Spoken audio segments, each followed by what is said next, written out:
Welcome to my channel analytical है। जैसे कि कल हमने कंप्लीट कर लिया था डिसॉर्प्शन आयोनाइजेशन मेथड, उसी तरह आज हम कंप्लीट करेंगे। आज हम स्टार्ट करेंगे इवापोरेटिव आयोनाइजेशन मेथड्स। इस टेक्निक में आज हम दो टेक्निक पढ़ेंगे, थर्मो आयोनाइजेशन में थर्मो स्प्रे आयोनाइजेशन मेथड या और इलेक्ट्रॉन स्प्रे आयोनाइजेशन मेथड। आज ये हम दो टेक्निक कवर कर लेंगे। चलिए स्टार्ट करते हैं। सबसे पहले इसको स्टार्ट करने से पहले इवापोरेटिव आयोनाइजेशन मेथड को स्टार्ट करने से पहले हम दो बात जान लेते हैं। पहला पॉइंट तो ये है कि ये जो टेक्निक है ये बहुत ही सोफेस्टिकेटेड टेक्निक है पूरी आयोनाइजेशन मेथड में से।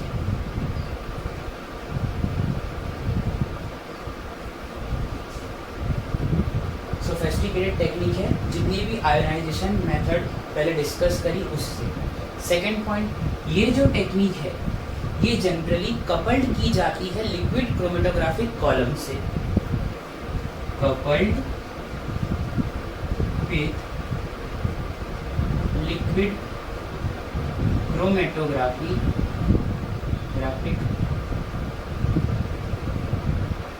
कॉलम्स, ये जनरली कपल्ड की जाती है। इसलिए ये जो टेक्निक है ये टेक्निक को हम हाइफेनेटेड टेक्निक भी कहते हैं। वो कैसे होगा मैं आगे आपको बताऊंगा। ठीक है, चलिए अब हम स्टार्ट करेंगे। तो पहले थर्मो स्प्रे आयोनाइजेशन को स्टार्ट करने से पहले ये जो दो पॉइंट मैंने अभी बताए थे आप उसे आप नोट डाउन कर लीजिएगा। ठीक है, अब हम स्टार्ट करेंगे thermo spray ionisation. Thermo spray ionisation, देखिए ये टेक्निक में जो नाम है पहला थर्मो, थर्मो का मतलब हो गया टेम्परेचर। थर्मो का मतलब यहाँ पे है टेम्परेचर। स्प्रे का मतलब क्या है? Spraying of analyte, spraying of analyte into droplets, into droplets। ठीक है, इस टेक्निक में होता क्या है, टेम्परेचर की मदद से हम एनालाइट को स्प्रे करते हैं ड्रॉपलेट फॉर्म में। टेम्परेचर की मदद से एनालाइट कन्वर्ट होगा ड्रॉपलेट के फॉर्म में। ठीक है, ये है थर्मो स्प्रे आयोनाइजेशन का एक बेसिक आइडिया। अब हम इसके डिटेल में जाएंगे।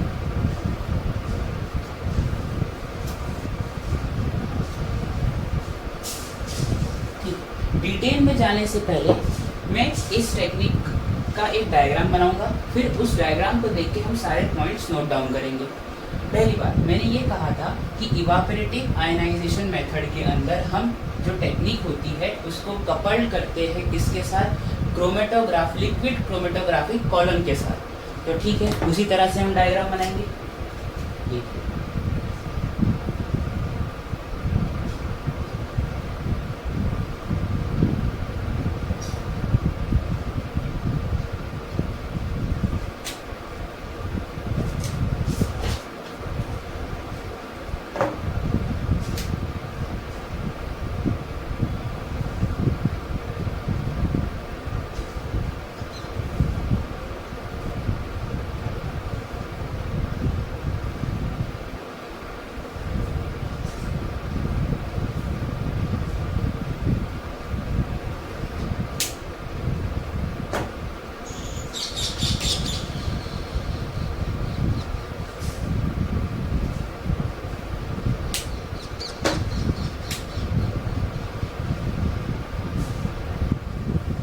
मेरे साथ साथ ही आप ये डायग्राम बना लीजिए।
ये है liquid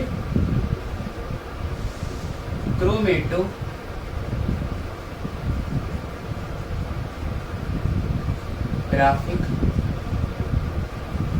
column, liquid chromatographic column. ये जो बाहर आ रहा है ये है इल्यूएंट, ठीक। ये वाला ये जो है ये है हीटेड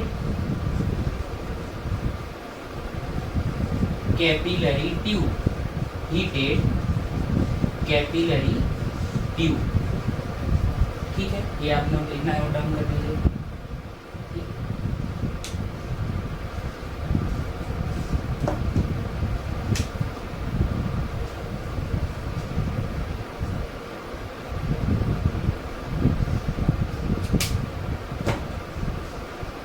ये है हीटिंग कॉइल, हीटिंग कॉइल, ये भी हीटिंग कॉइल,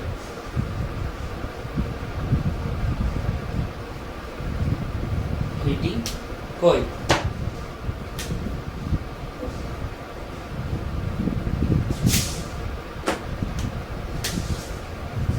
ये एक्सेलरेशन चेम्बर छोटा बनाया है मैंने, इतना कोई इशू नहीं है। एक्सेलरेशन चेम्बर,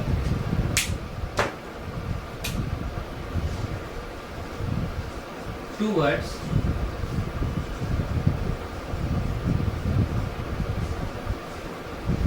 मास एनालाइजर। देखिए पहला पॉइंट, अब हम इसके सारे पॉइंट डायग्राम को देख के नोट डाउन करेंगे। पहला पॉइंट है, देखिए इल्यूएंट comes out from eluent comes out from chromatographic column,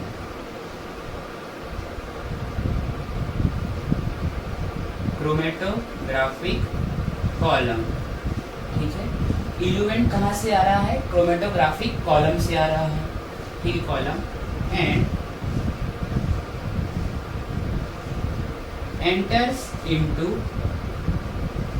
heated capillary tube, ये है heated capillary tube। कहाँ? इल्यूएंट आया कॉलम से, एंटर हुआ heated capillary tube के अंदर, ये पहला पॉइंट, ठीक। सेकेंड पॉइंट हम देखेंगे, देखिए पहले आप इतना नोट डाउन कर लीजिए।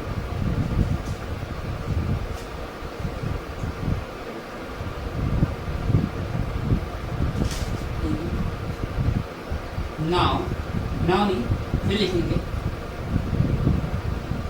From heated capillary tube, from heated capillary tube sample enters into mass spectrometer. ये पूरा डायग्राम मास स्पेक्ट्रोमीटर का ही है। तो कॉल ये हीटेड कैपिलरी ट्यूब से सैंपल निकल के एंटर हुआ किसमें? मास स्पेक्ट्रोमीटर के अंदर। तो from heated capillary tube sample enters into mass spectrometer, ये भी आप नोट डाउन कर लीजिए।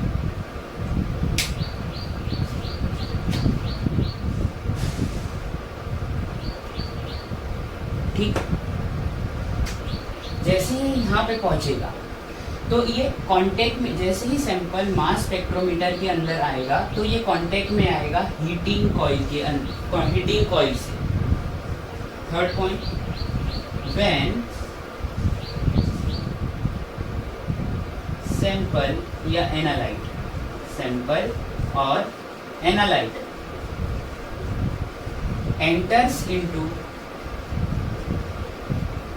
enters into mass spectrometer, then it comes in contact with heating coil. ठीक, बराबर, ओके। अब नेक्स्ट 4th पॉइंट हम देखेंगे।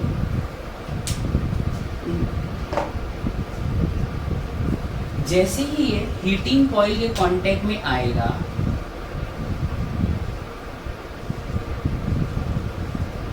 ठीक, जैसे ही ये हीटिंग कॉइल के कांटेक्ट में आएगा, सैंपल के जो मॉलिक्यूल है वो ड्रॉपलेट्स में कन्वर्ट हो जाएंगे। सैंपल के मॉलिक्यूल ड्रॉपलेट्स में कन्वर्ट हो जाएंगे।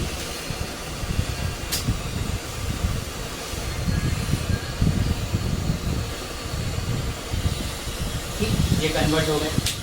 देखिए, ये अकेला सैंपल का नहीं, सैंपल प्लस सॉल्वेंट का ड्रॉपलेट। तो इसका नाम हम लिख देते हैं नीचे, एनालाइट प्लस सॉल्वेंट लिखिए, एनालाइट प्लस सॉल्वेंट ड्रॉपलेट्स। देखिए, ये फिर से मैं इन 3 पॉइंट को एक्सप्लेन करूंगा। ये जो लिक्विड क्रोमेटोग्राफिक कॉलम है, यहाँ से सैंपल एंटर होके जाता है हीटेड कैपिलरी ट्यूब में, ठीक है। हीटेड कैपिलरी ट्यूब से जाता है सैंपल मास स्पेक्ट्रोमीटर के अंदर। ये जो हीटेड कैपिलरी ट्यूब है और ये हीटिंग कॉइल दोनों ही मदद करते हैं, क्या कन्वर्ट करते हैं सैंपल को किसके अंदर, एनालाइट सॉल्वेंट ड्रॉपलेट्स के अंदर, ठीक है। After coming in contact with heating coil, after coming in contact with heating coil, analyte converts into analyte sample, analyte solvent droplets, analyte plus solvent droplets, ठीक है। क्या होता है, जब हीटेड कैपिलरी ट्यूब से सैंपल मास स्पेक्ट्रोमीटर के अंदर जाता है तो हीटिंग कॉइल और इन दोनों की मदद से वो ड्रॉपलेट में कन्वर्ट हो जाता है और वो ड्रॉपलेट का नाम है एनालाइट सॉल्वेंट ड्रॉपलेट्स, ठीक है। ये हो गया। फिर ये 4 पॉइंट आप नोट डाउन कर लीजिए, फिर हम नेक्स्ट पॉइंट आगे करेंगे। चलिए, चलिए, ठीक है।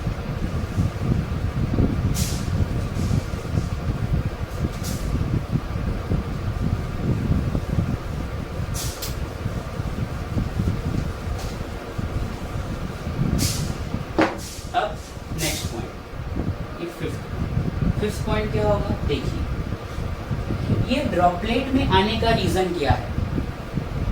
The reason behind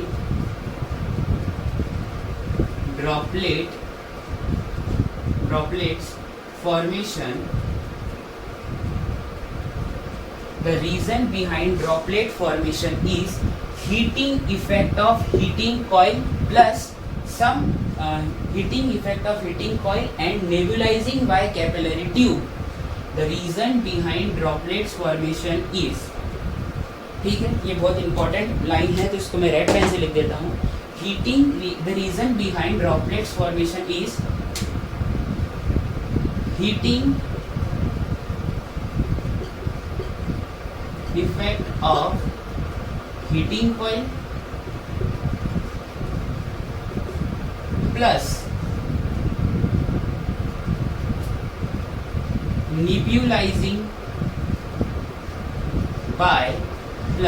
nebulizing by capillary tube,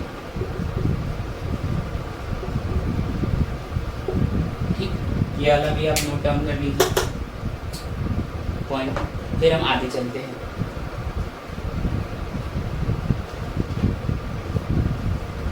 ठीक है, आपने लिख लिया होगा, ओके। अब आगे अब नेक्स्ट पॉइंट, हियर एनालिसिस नहीं, आयोनाइजेशन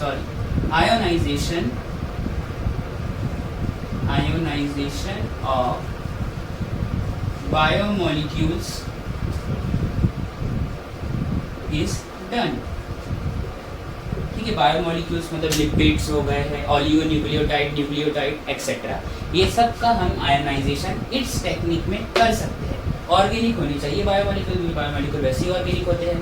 ठीक है, तो फिफ्थ पॉइंट क्या कहा था मैंने, the reason behind droplet formation. ये जो ड्रॉपलेट बने हैं इनके पीछे रीजन क्या है, heating effect of heating coil और नेब्यूलाइजिंग बाय हीटेड कैपिलरी ट्यूब। ठीक है, ये हो गया। और यहाँ पे किस सैंपल का हम एनालाइज करते हैं, तो वो है बायोमोलिक्यूल का। आगे फिर सेवेंथ पॉइंट देखिए, जैसे ही ये ड्रॉप हीटिंग इफेक्ट और नेबुलाइजेशन के द्वारा ये ड्रॉपलेट बनेंगे और हीटिंग कॉइल का इस पे इफेक्ट आएगा, तो ड्रॉपलेट फॉर्मेशन तो हो गई। तो इस ड्रॉपलेट फॉर्मेशन के बाद क्या होता है कि ये जो यहाँ से एनालाइट का मॉलिक्यूल है वो कन्वर्ट हो जाता है आयंस में। देखिए कन्वर्ट हो गया।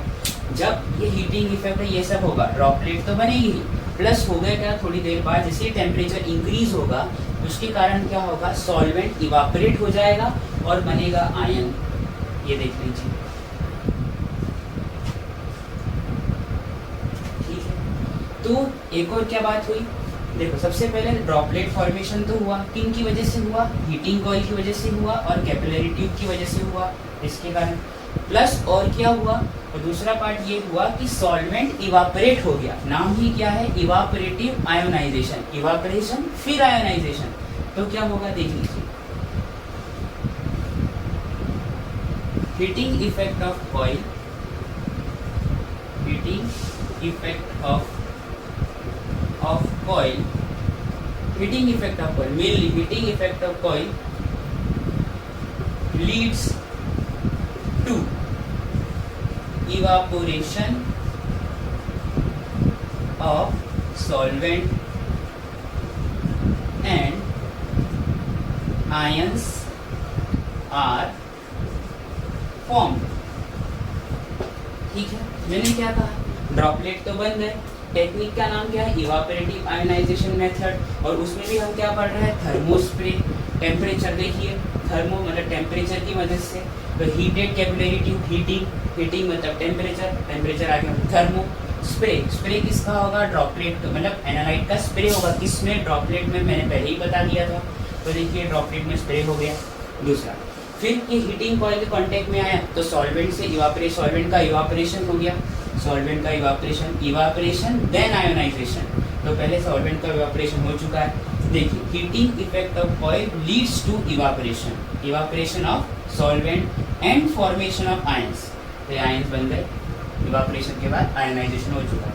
अब ये जो आयन बना ये जाएगा मास एनालाइजर की तरफ।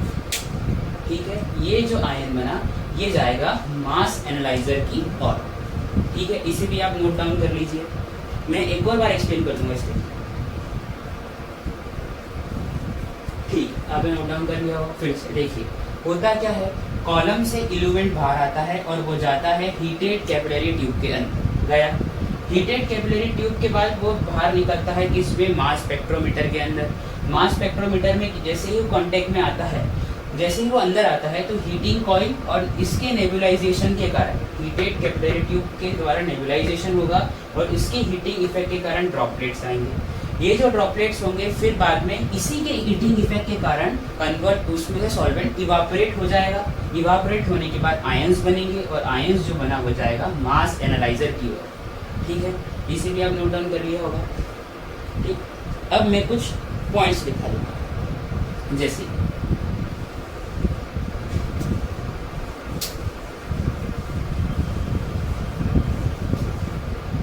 नोट करके लिख सकते हैं आप ये पॉइंट नोट। देखिए, एनालिटिकल केमिस्ट्री में when one technique is attached भी मत लिखिए, कपल्ड लिखिए, coupled with another technique. When one technique is coupled with another technique, then it is known as hyphenated technique. Hyphenated technique. Example क्या है हाइफेनेटेड technique का? सबसे पहला तो एग्जाम्पल यही है, लिक्विड क्रोमेटोग्राफी,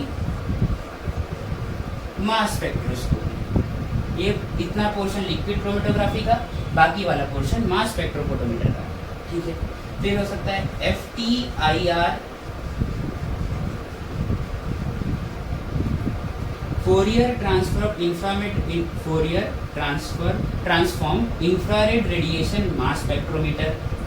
ये हो सकता है CEMS, capillary electrophoresis mass spectroscopy etcetera. ऐसे कई एग्जाम्पल हो सकते हैं, ठीक है। अभी हमने क्या देखा? LCMS, ठीक है, ये रहा LCMS, ठीक है। आगे चलते हैं।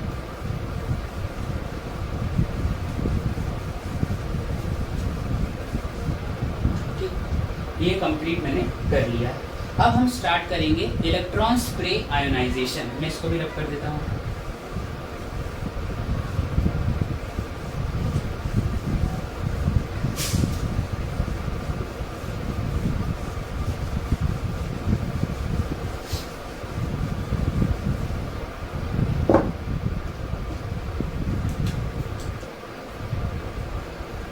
देखिए क्या है नाम टेक्निक का? इलेक्ट्रॉन स्प्रे आयोनाइजेशन, ठीक है। यहाँ पे भी स्प्रे होगा, पर यहाँ पे इन्वॉल्वमेंट किसका होगा? इलेक्ट्रॉन का, वो हम आगे देखेंगे। अब इस टेक्निक को डिटेल में, हाँ डिटेल में तो पढ़ेंगे ही, पर ये भी टेक्निक जो होगी वो कपल्ड होगी लिक्विड क्रोमेटोग्राफी के कॉलम से, तो ठीक है। डायग्राम ऑलमोस्ट ही सेम, मतलब थोड़ा बहुत सेम होगा, बाकी कुछ डिफरेंट पार्ट्स हम डायग्राम में देखेंगे। देखते हैं, पहले आप डायग्राम बना लीजिए इसका। देखिए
ये जो जगह दिखाइए, यहाँ से N2 गैस अंदर जाएगी,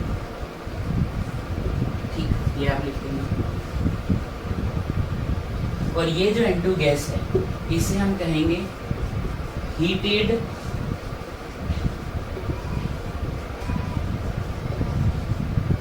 डिसोल्यूशन गैस। ये दोनों ही हीटेड डिसोल्यूशन गैस है, और ये हमारा क्रोमेटोग्राफिक कॉलम है।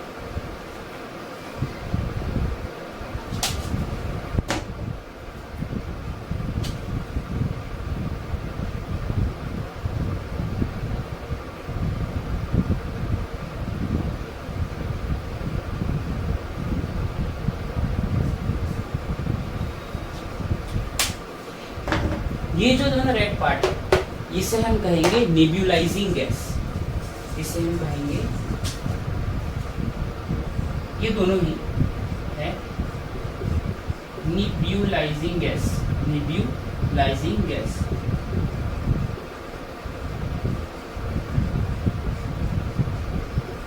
Nebulizing gas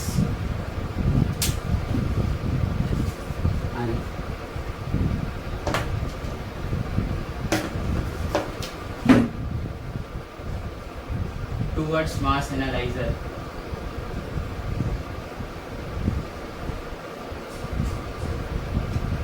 towards mass analyzer।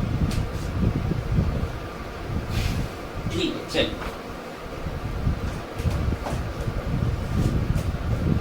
ये डायग्राम आपने बना ही लिया होगा।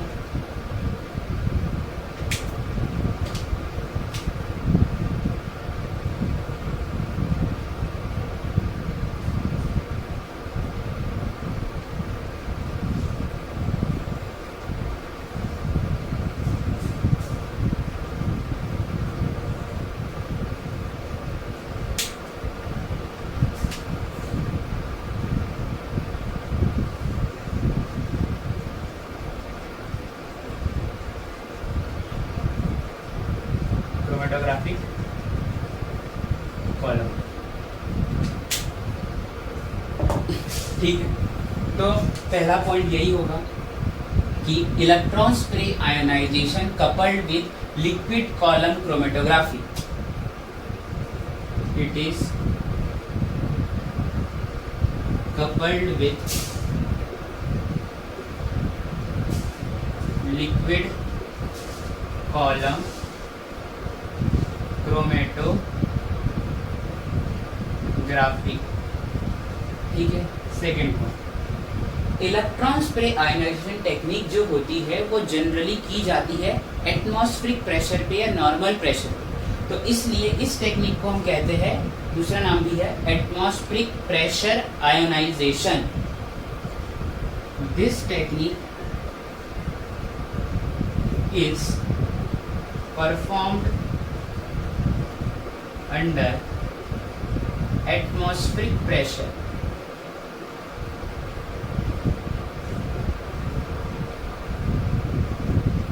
hence named as atmospheric, hence named as API।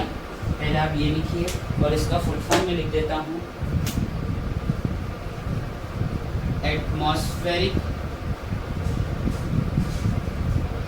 Atmospheric pressure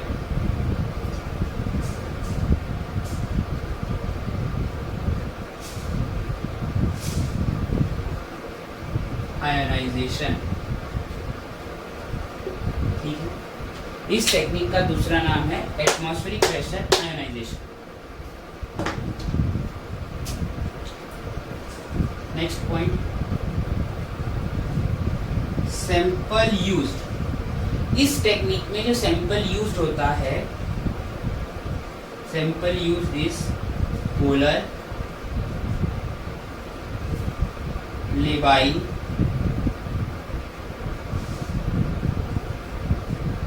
high molecular weight, ये तीन चीजें, मतलब ये तीन चीज होगी जो सैंपल हम उसमें सैंपल में जो हम यूज करेंगे। Fourth, volatile solvent is used, volatile solvent is used, so volatile solvent is used to dissolve sample, to dissolve sample, ठीक है। तो इस टेक्निक में हम वोलेटाइल सैंपल का यूज करते हैं सैंपल को डिसॉल्व करने के लिए। ये आप नोट डाउन कर लीजिए।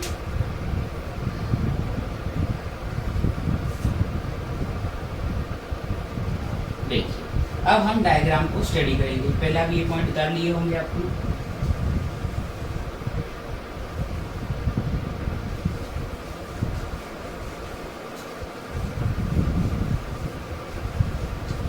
देखिए पहला point, from liquid chromatographic column eluent enters into capillary tube from liquid chromatographic column eluent, ये वाला जो बाहर निकल रहा है, eluent enters into capillary tube। देख लीजिए ये जो बाहर निकला है ये है eluent।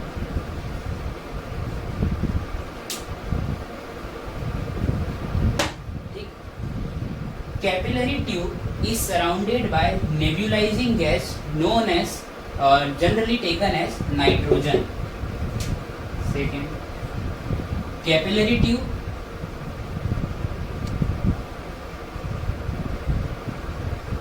is surrounded by nebulizing gas that is N2 gas.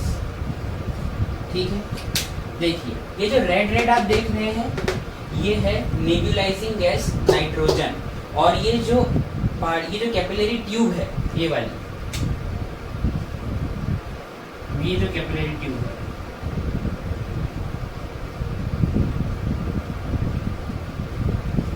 ये जो कैपिलरी ट्यूब है वो सराउंड होती है नेबुलाइजिंग गैस नाइट्रोजन से। ठीक है, next point, tip of capillary tube.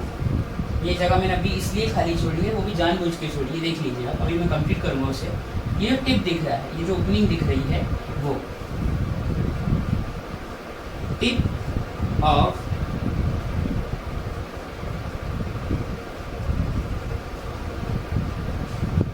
Capillary tube, tip of capillary tube contains very high potential, very high potential। ठीक है, ये जो है ये है power supply, power supply 225 kilo electron volt, 225 kilo electron volt, kilo volt, kilo volt. ये है power supply, ये इसका पॉजिटिव टर्मिनल, ये नेगेटिव टर्मिनल। ठीक है, तो कितना पोटेंशियल होगा टिप पे, 225 किलो वोल्ट। ठीक है, आगे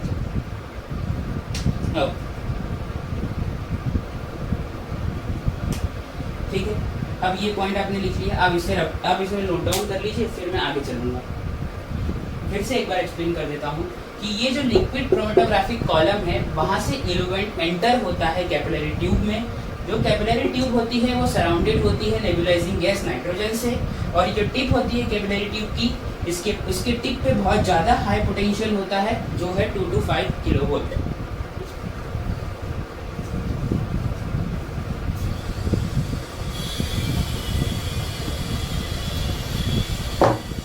ठीक है, अब ये नेबुलाइजिंग गैस क्यों यूज कर रहे हैं हम, तो the work of nebulizing gas is to pass or is to spray the eluent या analyte into mass spectrometer। तो नेक्स्ट पॉइंट, जो भी पॉइंट देख लेना, the main function of nebulizing gas nitrogen gas जो है is to spray analyte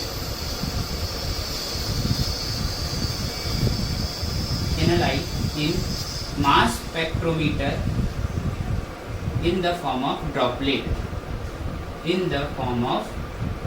droplets। ठीक है, ये भी नोट डाउन कर लीजिए आप। फिर आगे, अब ये इतना पार्ट तो हमने कवर कर लिया। ड्रॉपलेट्स के फॉर्म में स्प्रे होगा, ठीक है, मैं मान लेता हूँ भाई से तो ठीक है कि ड्रॉपलेट के फॉर्म में स्प्रे हो रहा है, ठीक, ये स्प्रे हो गया।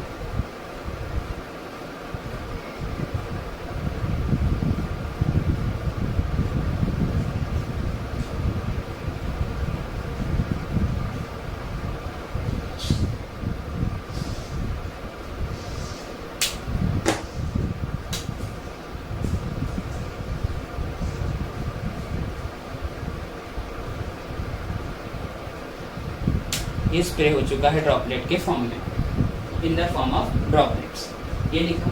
अब ये जो हीटेड डिसोल्यूशन गैस है, ये वाली ऊपर की जो ओरिफिस दिख रहा है छोटे छोटे एंट्री पॉइंट के, ये जो हीटेड डिसोल्यूशन गैस है उनका काम हम देख लेते हैं, ठीक है।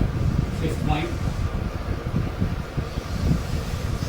हीटेड, अब ये जो ड्रॉपलेट्स बने वो किसके बने हैं, वो बने हैं एनालाइट प्लस सॉल्वेंट। तो droplets form is of analyte plus sample, analyte plus solvent, solvent, ठीक है भाई, ये हो गया। आगे देख लेते हैं, ये जो heated dissolution gas, heated dissolution gas, heated dissolution gas evaporate the solvent, evaporate the solvent, ये सॉल्वेंट को इवापोरेट कर देती है। पर हमने हीटेड डिसोल्यूशन गैस में नाइट्रोजन को क्यों यूज किया? ये जो नाइट्रोजन होती है ये यहाँ के मास स्पेक्ट्रोमीटर के आयनाइजेशन चेम्बर ही है, यहाँ का टेम्परेचर इंक्रीज करेगी, टेम्परेचर इंक्रीज करेगी जिसके कारण से एनालाइट से सॉल्वेंट इवापोरेट हो जाएगा, ठीक है।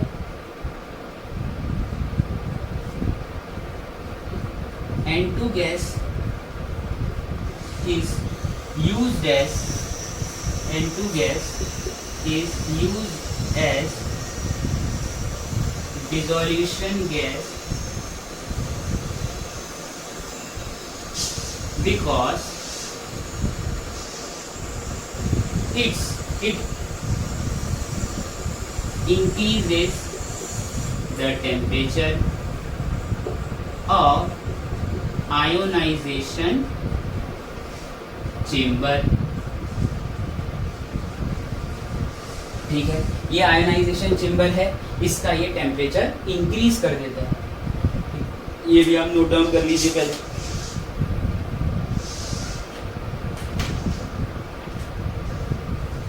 ठीक है, कर ही लिया होगा आपने।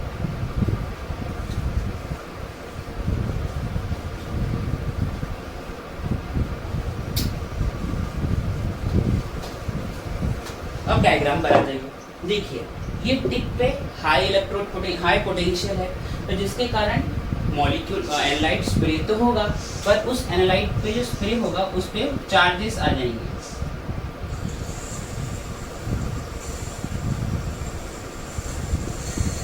इस तरह के चार्जेस डेवलप हो जाएंगे। क्यों डेवलप होंगे? क्योंकि यहाँ के टिप पे पोटेंशियल बहुत ज़्यादा है, ज़्यादा पोटेंशियल होने के कारण ये जो ड्रॉपलेट्स है वो चार्ज कंटेन कर लेंगे, ठीक है। और नाइट्रोजन का काम तो मैंने अभी ही बताया, डिसोल्यूशन नाइट्रोजन गैस का, कि ये जो सॉल्वेंट प्लस ये अकेले ही एनालाइट सॉल्वेंट ड्रॉपलेट्स हैं, ये जो सारे जो बने हैं ये total analyte plus solvent droplet,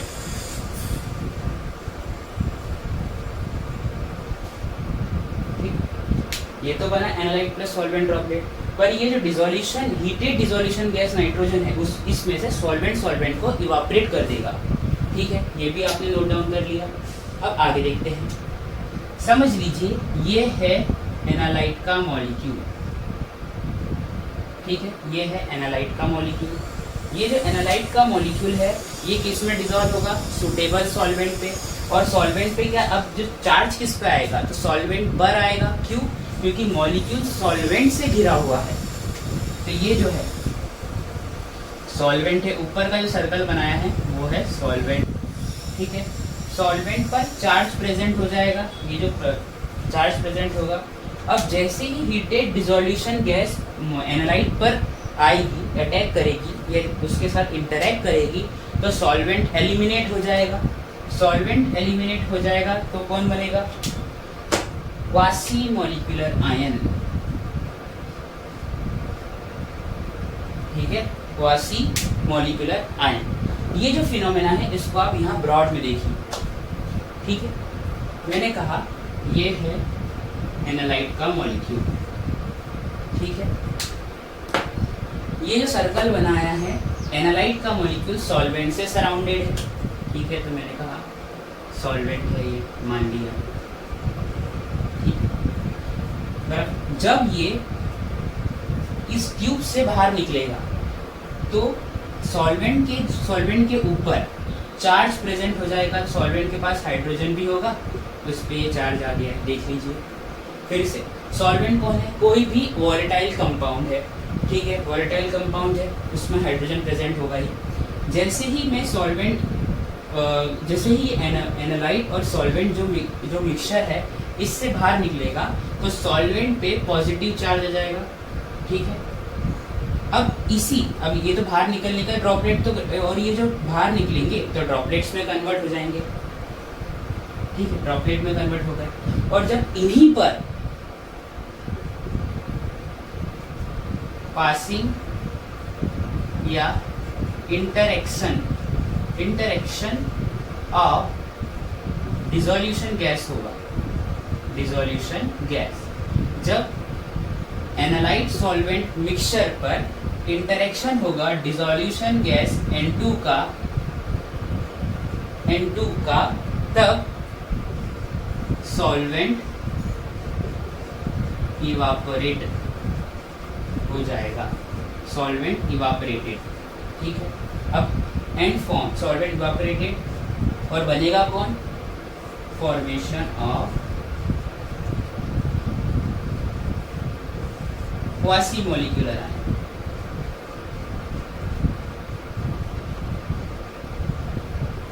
देख लीजिए आप फिर से ध्यान से। मैंने क्या कहा कि ये है मेरे पास एनालाइट का मॉलिक्यूल, वो सराउंडेड है सॉल्वेंट से। जब ये ट्यूब से बाहर निकलेगा, जिसकी टिप बहुत ज़्यादा पोटेंशियल रखती है, जैसे ही ट्यूब से बाहर निकलेगा तो वो ड्रॉपलेट में कन्वर्ट हो जाएगा, प्लस उसके ऊपर चार्ज भी आ जाएंगे। ये चार्ज आ गया, जैसे ये मैंने बनाया है, ये जो चार्ज होगा अब इसी के ऊपर जब डिसोल्यूशन गैस इंटरैक्ट करेगी तो सॉल्वेंट का इवापोरेशन हो जाएगा। सॉल्वेंट का इवापोरेशन होगा तो बनेगा कौन? Quasi molecular ion. ये जो बना MH+, इसे हम कहते हैं क्वासी मॉलिक्यूलर आयन। आप मेरे पिछले वीडियो में देख सकते हैं, जिसकी लिंक मैं डिस्क्रिप्शन बॉक्स में दे दूंगा। और ये फिर आगे जाएगा टूवर्ड्स मास एनालाइजर, ये चला गया, ठीक है। इसी पे आप नोट डाउन कर लीजिए।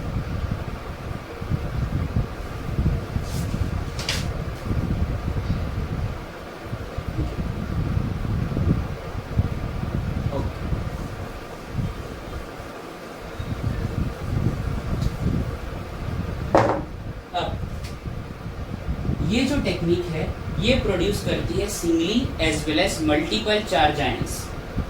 ये जो टेक्निक है, this technique produce singly as well as multiple charge ions, ये प्रोड्यूस करेगा, ठीक है। नेक्स्ट पॉइंट अब हम देखेंगे यूजेस। ये टेक्निक कहाँ यूज होती है, ठीक है, तो लिस्ट आउट कर लेते हैं।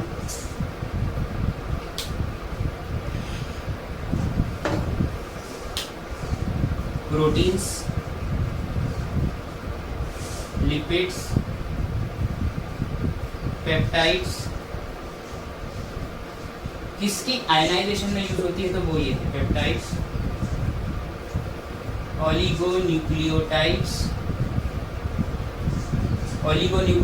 न्यूक्लियोटाइड्स में होगा सिंथेटिक पॉलीमर्स एक्सेट्रा।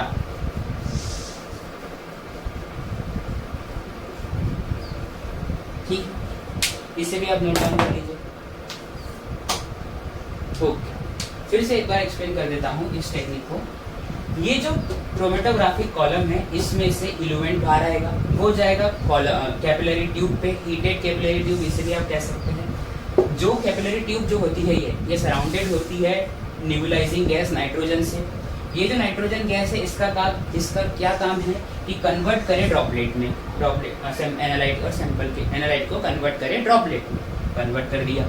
ठीक है, कन्वर्ट करने का ये ड्रॉपलेट्स में आ गए, पर इसकी जो टिप होती है ट्यूब की वो बहुत ज़्यादा पोटेंशियल रखती है, जिसके कारण से इसके ऊपर पॉजिटिव चार्ज आ गया है। देख लीजिए, फिर जब ये बन जाता है एनालाइट सॉल्वेंट ड्रॉपलेट्स बन जाते हैं, इसके ऊपर इंटरेक्शन होता है नेबुलाइजिंग डिसोल्यूशन गैस का, हीटेड डिसोल्यूशन गैस नाइट्रोजन का इंटरेक्शन होता है, जिसकी वजह से सॉल्वेंट एलिमिनेट हो जाता है और बनता है क्वासी मोलिकुलर आयन, और वो जाता है टुवर्ड्स मास एनालाइजर। ठीक है, तो आज हमने कंप्लीट कर दी दो technique, thermo spray ionisation and electron spray ionisation. कल हम कंप्लीट करेंगे APCI और APPI। ठीक है, अगर आपको मेरा लेक्चर पसंद आया तो प्लीज़ लाइक कीजिए, सब्सक्राइब कीजिए, कमेंट कीजिए, शेयर कीजिए और बेल आइकन को दबाना ना भूलिएगा। My name is Kapil and I thank you so much for watching.